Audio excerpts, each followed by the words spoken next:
The following podcast is intended for a mature audience. Listener discretion is advised.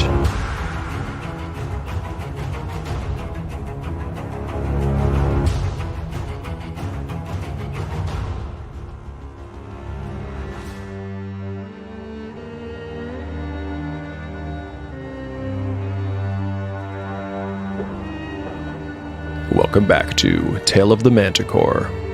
Like the creature from which it takes its name, Tale of the Manticore is a mashup, a crossbreeding between two different species of storytelling.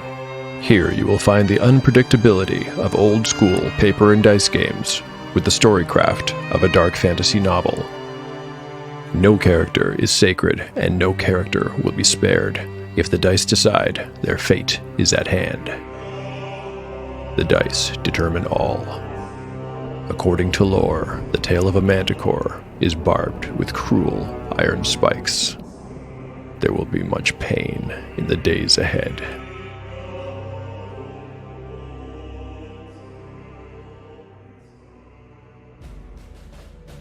Last time on Tale of the Manticore.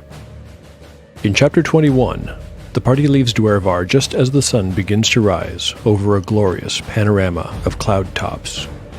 The journey to the shrine of Gruenmawg is uneventful, although Harl cautions them to avoid a specific hazard along the way, a crack in the mountainside where something extremely dangerous has made a home. The difficult trip down the side of the mountain is over after a few hours, but when they arrive at the shrine, something seems amiss. The front door is ajar, which Harl finds mildly alarming. The party enters cautiously, and soon faces a new threat. 4 fully grown firebeetles move aggressively towards them. The ensuing fight concludes with victory for the companions, but at a cost. Both Kagan and Harl have sustained minor injuries. If there's any more fighting to do, they'll need luck on their side to prevail.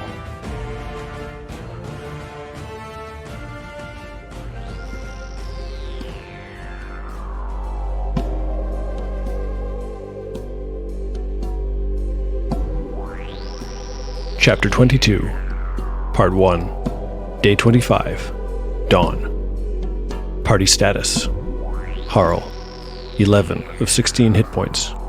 Kagan, 10 of 16 hit points. Aradine, 8 out of 8 hit points. Gyrios, 14 out of 14 hit points.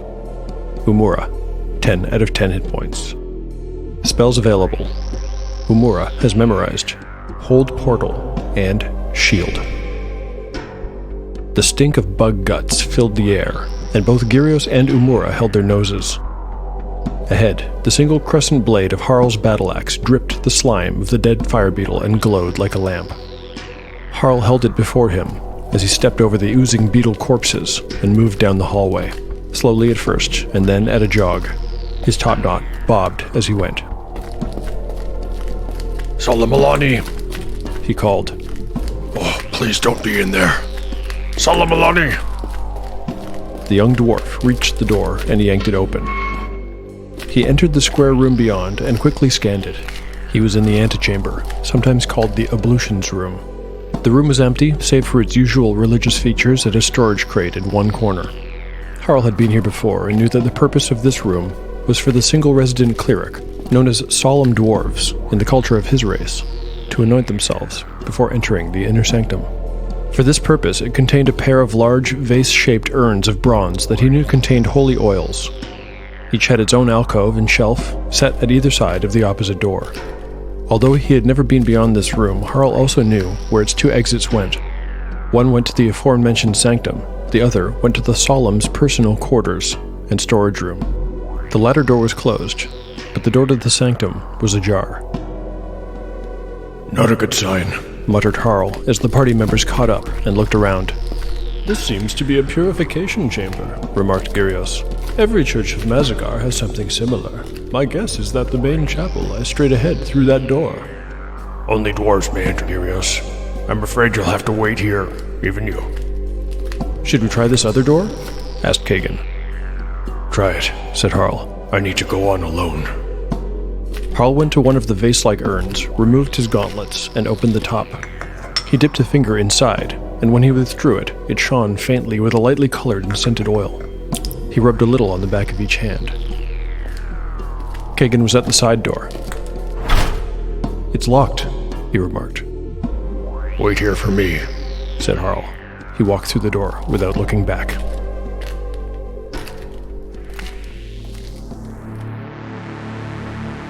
The oil that Harl has anointed himself with is holy and magical.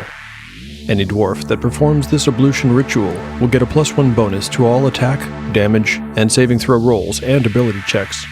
This bonus will last for 6 hours. The oil may not be removed or stored elsewhere without losing its power. Bonuses are only applicable if the dwarf is anointed in a shrine of Gruenmawg. You won't find this magical item in any book or list. I made it up. I've always loved it when writers included things in their adventures that were just plain magical and existed outside the rules as written. Not every enchantment needs a corresponding spell or rules-friendly explanation, right? Okay, sorry for the short rant. Back to the story.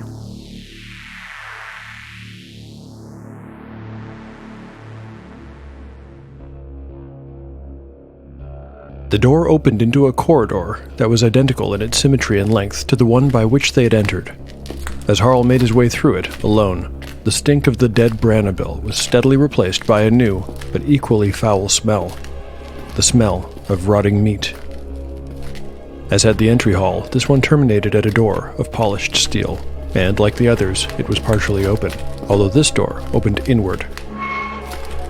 Harl burst through it, and his heart immediately sank at the grisly scene he beheld on the other side. Solemn was a woman he had known well for many years. She was kin, even if she could not exactly have been called a close friend. The cleric, what was left of her, was sprawled face down across the altar. A dark pool of blood covered the top and ran down the sides in dried trickles. It had pooled at her knees, which were still bent in prayer. It looked as though she'd been attacked and killed while at devotion. The Solemn of Gruenmawg give away part of their identity when they take up the call of faith. The symbol of this sacrifice is the expressionless iron mask they wear at all times. Solemn head was turned to one side, and, as Harl circled the altar to get a closer look, her dead eyes caught his through the slits in that mask. The juxtaposition of the violence that had been done to the cleric's body against the permanent placidity of the metal face sent a wave of horror through the dwarf. He swallowed hard, and brought the glowing orange blade of his battle-axe closer to the corpse to inspect it more carefully. As Harl brought his glowing weapon closer, the full horror of the scene was revealed to him. Hands, arms, neck, and bare feet, the flesh of the Solemn, wherever it was exposed, had been minced or eaten away. It was clear that the beetles, with their razor-like mandibles, had been feeding on this corpse for some time. Lacerations crisscrossed the skin in some places. In others, the flesh had been completely eaten away. Harl realized that the odd sound that they'd heard as they'd entered must have been the sound of the beetles chewing on pieces of the cleric's body that they had torn off of it. Harl scratched his bushy black beard. Had the Solemn been attacked by the Brannabil while she had been praying? It didn't really make a lot of sense. First of all, it would have been extremely unlikely, although not impossible, for the creatures to have come into the shrine on their own. Solemn would not have left the door open while praying, and even if she had, the chance of these creatures having wandered by at that time, it seemed suspicious. Moreover, although it was plausible that they'd surprised her while she was defenseless and had her back to them, it was odd for her body to be found thus. Would she not have gotten to her feet and tried to escape or fight? Harl decided that he needed to take a closer look. He gently grasped the ruined shoulder of the priestess and turned her body over.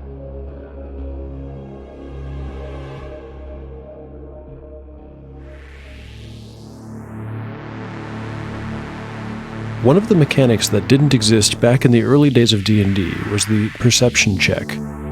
While I think this mechanic is often problematic, I knew that the time would come when there would be a conflict between what I knew as the quote-unquote DM and what I knew as the quote-unquote player characters. Well, it looks like that time has finally come, though I'm surprised it took this long. There is something to notice on Solemn corpse, but it's not a given that Harl will notice it. I could attach this check to Harl's luck score, but to be honest, I can see that ability being dumped in the future, so I don't want to double down on it. Besides, I think the wisdom score makes more sense, and it's generally underused in basic D&D, so from here on in, I'll make passive and active perception rolls based on a character's wisdom ability score. Harl has a wisdom of 13, so I'll need to make a roll of 13 or under on a d20 for him to notice anything unusual about the cleric's body. I've rolled a 3.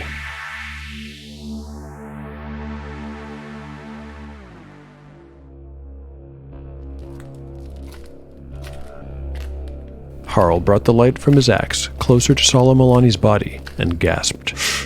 What's this?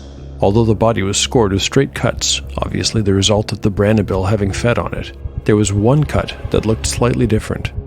Consistent with all the others, this cut was straight and deep, roughly 6 inches long. It was the placement that Harl noticed. This cut ran horizontally straight across the priestess's neck. Harl wondered what the chances were for the beetles to have sliced her in the exact location an assassin might have chosen to place a blade. This was a puzzle beyond his ability to understand at the moment. All Harl really knew was that they had to get back to Dwervar and tell Lord Clenneth what had happened here. She was wise. She would know what it meant. Behind Harl was, apart from the altar, the only feature of the room. A huge disc of carved marble, white, with veins the color of wine, attached to the wall opposite the only door. It showed an enormous graven skull, ringed by a pattern of small alternating mushrooms and worms. It is known that in dwarven shrines and temples, depictions of reality are forbidden. In these places, only abstract or geometric figures may be used. However, there is one exception. Every dwarven stronghold will have 2 massive marble discs, such as this. One of them will always be in the shrine of Gruenmawg. The other, its twin, will always be found in the throne room. The larger-than-life marble skull framed the scene of the dwarf standing over the fallen priestess. Were anyone else there to see it when Harl rose up and walked back through the door, they might have thought the skull seemed to grin at his back.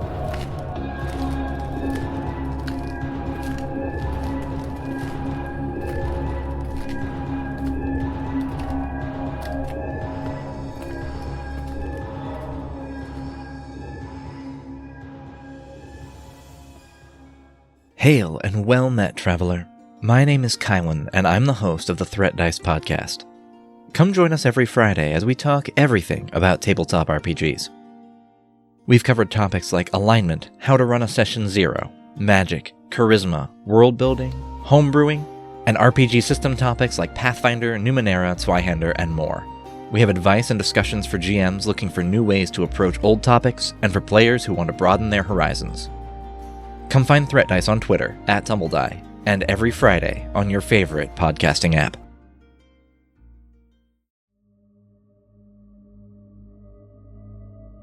Part 2. Barck Ironskin was easily the most imposing figure in Dwervar. He was the patriarch of the Ironskin family. He had a face like a battlefield and a personality like a handful of nails. Old Barck was also one of the oldest dwarves of the Highforge. In fact, the only dwarf senior to him was Clenneth Stonecarver herself. If Gruenmawg had angled his hammer of fate only slightly differently, he, not she, would be the lord of the Citadel, and his family, not hers, would rule Dwervar. When Anatar, the youngest adult of his kin, visited him, it was early morning and Barck was just finishing a breakfast of blue tip fungus and lowlands beer. As always, he was dressed in his plate and mail armor, and his hammer hung at his belt. Like many dwarves of his generation and disposition, he never took off his armor. Some dwarves of other families joked that the elder dwarves even slept in their armor. This was all the funnier because it was true. The only time Barck doffed his plate mail was to have it oiled or to have himself cleaned. Many of the older generation had lived their lives as warriors and could not shed their habits, even in times of peace. The young Anatar bowed deeply at the waist and stayed in that position of genuflection for some time while Barck finished his mug. Rise up, kin. You were right to come so swiftly. Always. You were a good boy. Send me after them with a few good dwarves and a quiver of bolts. We'll cut them down for you, and never shall they set foot in the Dwervar again. Anatar was full of youthful anticipation and desire to please. From what you say, they've already been into our home. They've spent time here. Anatar wanted to answer, but he did not know how to. I only saw the fish eaters leaving with the dwarf and their company towards Gruenmawg's shrine. I do not know how long they were here. One of the pigeon lords brewed, sure as stones. Shall we suffer the humans to walk in our very halls, Anatar? Something must be done about it. And the human-loving pillow dwarves as well. Barck scratched at a scar on his left cheek. It was one of many, but this scar in particular must have once been a grievous wound. It began at his jawbone and ran vertically, up to part his eyebrow, right in the middle. The eye itself had been cut by the strike, but not lost. Now it was milky white and useless. It seemed to look not into this world, but some other realm of spirits and secrets. Unlike Lord Clenneth, Barck had a fiery temper and was given to fits of rage. He did not consider this a personal flaw or weakness, quite the opposite. He could presently feel the frustration begin to curdle in his belly, and he welcomed the sensation. Already his plan was being upset by those man-loving stone carvers. They could not possibly know of his plans. This excursion to Gruenmawg's shrine must be a miracle of dumb luck. Only 3 weeks ago he had sent his youngest son, Halmir, to the shrine with the supply crate. The plan was already underway, and it was a good plan. Halmir had slit Solomalani's throat and then opened the box, which contained 4 young Brannabil. They would have spent many days feasting on the cleric's body, destroying the evidence of the murder, and replacing it with new evidence. It would seem to whoever discovered the tragedy weeks later, when the next supply crate was delivered, that the cleric had been killed by the Brannabil. The families took turns delivering the supply crate so he could be sure that none of his kin would be there when the body was found. By the time it was found, the insects would have matured. They would either be present as a plausible cause of death, or they would have wandered off on their own accord in search of new food, and only the devoured body would remain. Either way, he won. Then he could concentrate on removing another of Clenneth's allies and come one step closer to his true goal. My lord, Anatar interrupted his thoughts. shall I call my brothers together and form a party to hunt down these intruders? No, Replied Barck after a moment of consideration. I would not let you down. Anatar could not hide his disappointment. He studied the floor. only you will go. Alone. Alone? My lord, there are 5 of them, and... Barck waved a hand in the air, cutting off the younger dwarf mid-sentence. You will go alone. When you reach the lair of the Dolai Anir, find a place in the rocks from where you can shoot and disappear. Then, you will wait.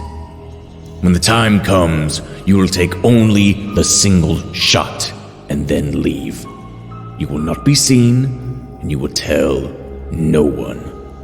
Anatar's feelings were a jumble. This was not what he wanted. Not glorious, nor honorable. He could not enjoy any bragging rights. Still, if old Barck was placing his trust in him, it must mean something. I will not fail you, my lord. See that you don't.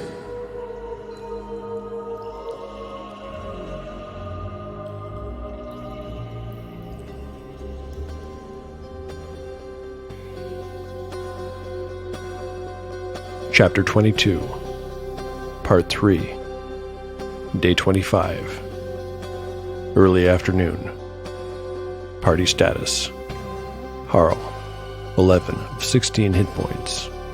Kagan, 10 of 16 hit points. Eridine, 8 of 8 hit points. Gyrios, 14 of 14 hit points. Umura, 10 of 10 hit points.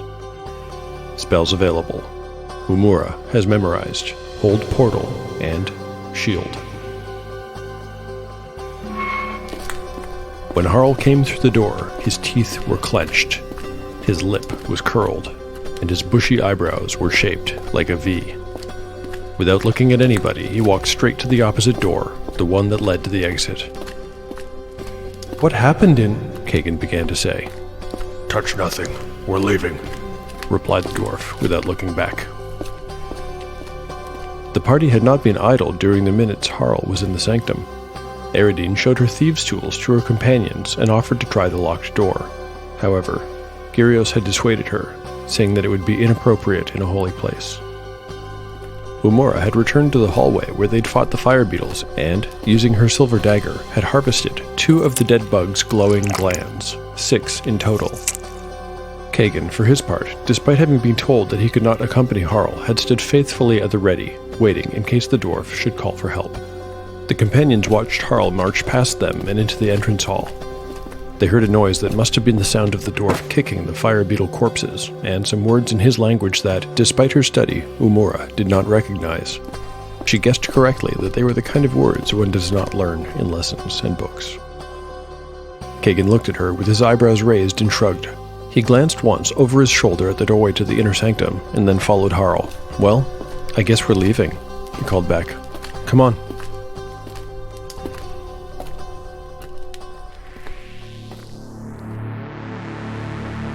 What does the party see when they exit the shrine? I don't normally roll for weather at random, but why not? I like the simple system of rolling a d20 and describing the weather based on the result. The higher the number, the nicer the day. I rolled an 11, so the weather hasn't changed much. It's a sunny day and warm, maybe a few clouds overhead. Certainly the weather will not hinder them as they make their way back up the mountain. The party reforms their marching order of Harl and Kagan in front, followed by Gyrios and Umura and Eridine in the rear. When the path is too narrow to walk two abreast, Harl will take the lead, and Gyrios will walk ahead of Umura.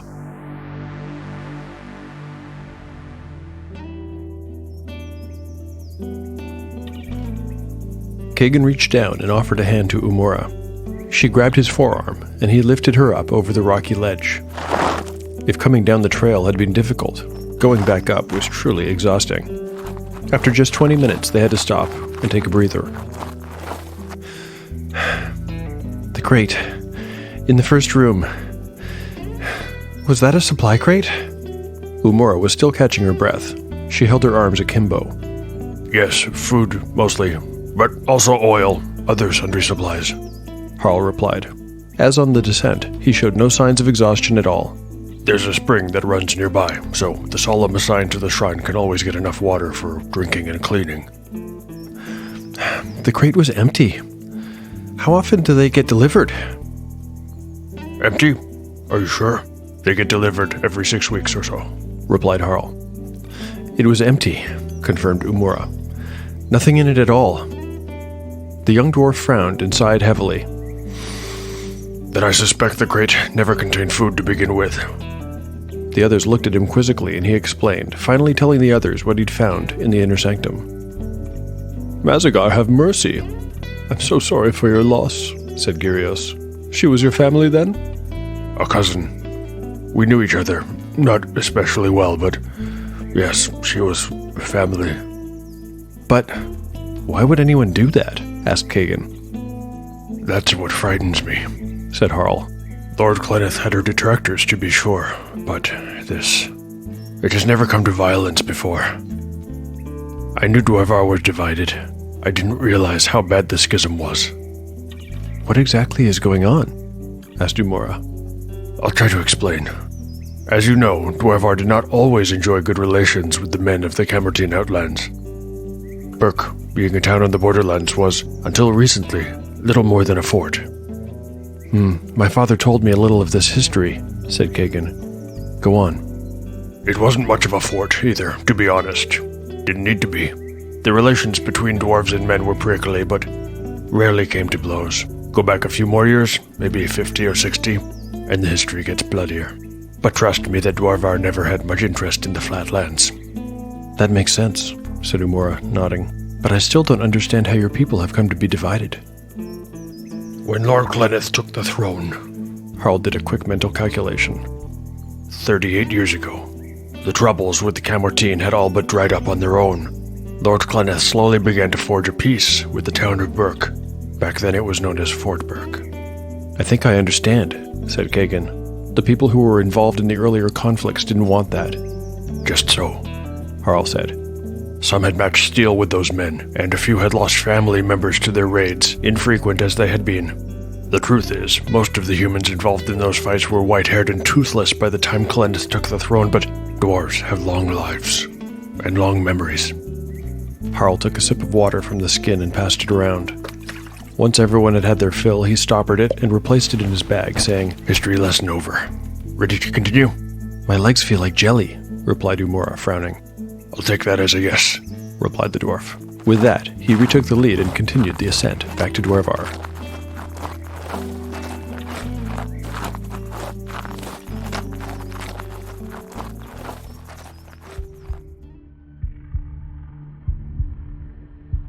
Up ahead, concealed from the approaching party, one dwarf crouched, hidden among the rocks. Anatar Ironskin heard their approach before he saw them. He steadied himself and checked his crossbow for the 20th time. His heart began to hammer in his chest. The shot was an easy one. A child could not miss it. But if he should miss... No, don't think about that.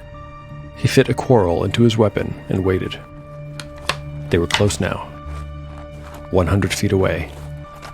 He raised his weapon. 80 feet. He aimed. 60 feet. Dolai Anir. By the stones, this felt dangerous. One shot was all it would take. 40 feet. He pulled the trigger.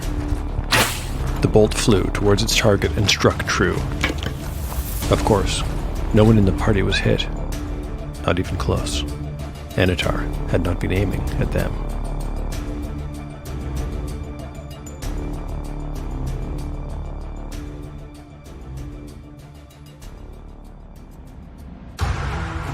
Thank you for listening to Tale of the Manticore. If you like what you've heard and you'd like to support the show, please consider leaving a 5-star review on iTunes or some other podcatcher of your choice. Today I'd like to read a review left on Podcast Addict. Moonbirdie writes, An amazing tale woven with engaging voice acting, suspense, drama, and wonder. I eagerly await the next episode. Moonbirdie, thank you so much for your review. To both Austin Moraga, playing Barck Ironskin, and Aaron Velamuri, playing Anatar Ironskin, thank you very, very much. You can catch Austin's work at the Ironbound Chest podcast. As for Aaron, he publishes a blog at ankleshotwoes.blogspot.com. Check it out. Feel free to get in touch with me anytime, either through Gmail at taleofthemanticore@gmail.com or on Twitter or Instagram. On Twitter, my handle is @ManticoreTale. And on Instagram, I'm at Tale of the Manticore Podcast. I hope to see you there. The story will continue in the next episode of Tale of the Manticore, the story where chaos rolls.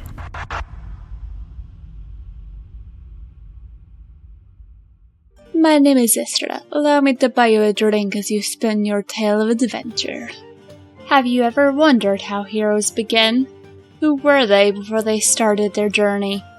How did they get to where they are today? Did they decide to answer the call, or did life answer the call for them? Hear their stories and more in Tales of an Adventure, an in-character interview show celebrating the characters people bring to life in TTRPGs.